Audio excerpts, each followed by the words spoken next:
കൂടുതലൊന്നും എനിക്ക് പറയാനില്ല. ഞാൻ ക്യാബിനറ്റ് അംഗീകരിച്ച കാര്യം അത്. പിന്നെ പ്രത്യേകം ബോധ്യപ്പെടുത്തുന്ന കാര്യമില്ല. അല്ല, അത് സാധാരണ പ്രധാനപ്പെട്ട ചില കാര്യങ്ങൾ വരുമ്പോ സംസാരിക്കാറുണ്ട്, അത്രേ ഉള്ളൂ.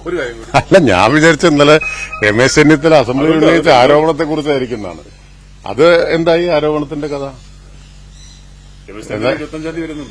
അല്ല, അത് വരട്ടെ. ഇന്നലെ എഴുതി കൊടുത്ത് എന്തോ ഉന്നയിച്ചതായിട്ട് കേട്ടു. എന്തായിരുന്നു?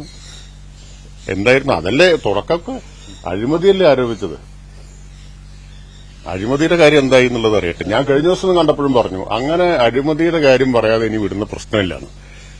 അത് പറയട്ടെ, അത് അവരാണ് ഇനി പറയേണ്ടത്.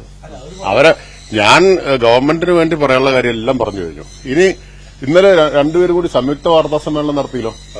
ആ വാർത്താ സമ്മേളനത്തിൽ എന്തായിരുന്നു? വാർത്താ സമ്മേളനത്തിൽ എന്താ ആരോപണം? ഇപ്പൊ എന്താണ് അവശേഷിക്കുന്ന ആരോപണം? അവശേഷിക്കുന്ന ആരോപണം എന്താണെന്ന് വ്യക്തമായിട്ട് വരട്ടെ. അതിനുള്ള മറുപടി ഇന്നിപ്പോ ബഹുമാനപ്പെട്ട മുഖ്യമന്ത്രി നിയമസഭയിൽ സംസാരിക്കുന്നുണ്ടെന്നാണ് ഞാൻ മനസ്സിലാക്കുന്നത്.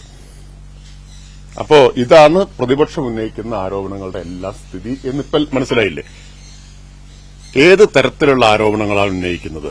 എങ്ങനെയാണ് ഈ ആരോപണങ്ങൾ ഒരു പരദൂഷണം എന്ന നിലയിൽ പാടി പ്രചരിപ്പിച്ചുകൊണ്ടിരിക്കുന്നത്? അവസാനം അതിന്റെ ഗതി എന്താണ് എന്നതിന്റെ വേറൊരു തെളിവല്ലേ ഇത്? കൂടുതലൊന്നും എനിക്ക് പറയാനില്ല. ഞാൻ ക്യാബിനറ്റ് അംഗീകരിച്ച കാര്യം അത്. പിന്നെ പ്രത്യേകം ബോധ്യപ്പെടുത്തുന്ന കാര്യമില്ല.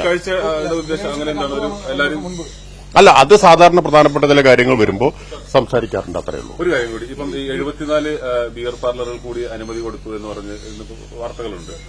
ടൂറിസം മേഖലകളിൽ മാത്രമാണ്. എന്താണ് അതിന്റെ ഒരു ടൂറിസം ഡെസ്റ്റിനേഷനായിട്ട് നോട്ടിഫൈ ചെയ്തിട്ടുള്ളത്? അത്തരം വില്ലേജുകളിൽ അതെ, എനിക്ക് ഇനി സമ്മേളനത്തിന് പോകാം. അത്തരം വില്ലേജുകളിൽ ഇപ്പോൾ ഇത്തരം ബിയർ പാർലർ തുടങ്ങാനാണോ?